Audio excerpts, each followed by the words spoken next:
कोकणातील प्रत्येक अपडेट जाणून घेण्यासाठी आजच माझे कोकणच्या सोशल मीडिया प्लॅटफॉर्मला लाईक, फॉलो आणि सबस्क्राईब करा। महाड नगर परिषदेचे मुख्य अधिकारी कोळेकर यांच्यावरती त्यांच्या दालनातच मारहाण झाल्याची धक्कादायक घटना समोर आली आहे। सरकारी कामकाज सुरू असताना भाजपा नगरसेवकांसह काही जण कार्यालयात घुसून मुख्याधिकाऱ्यांना मारहाण केली, तसेच जीवे मारण्याची धमकी दिल्याचा गंभीर आरोप करण्यात आलेला आहे। या घटनेमुळे रायगड जिल्ह्यामध्ये खळबळ उडालेली असून सरकारी अधिकारी आणि कर्मचाऱ्यांच्या सुरक्षेचा प्रश्न पुन्हा एकदा ऐरणीवरती आलेला आहे।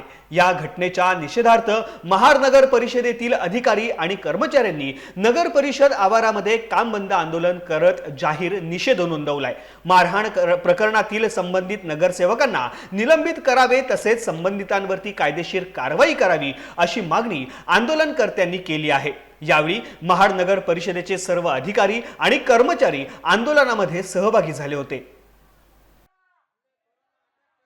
सगळ्यांना स्वातंत्र्य आहे म्हणून त्याचा स्वैराचार करू नये, अशा परिस्थितीत एक नगरसेवक आणि मुख्याधिकाऱ्यांना मारहाण करणं म्हणजे अयोग्य आहे। तर आमची एकच मागणी आहे की त्यांना अपात्र ठरवून त्यांना काढून टाकावं, हीच आमची मागणी आहे।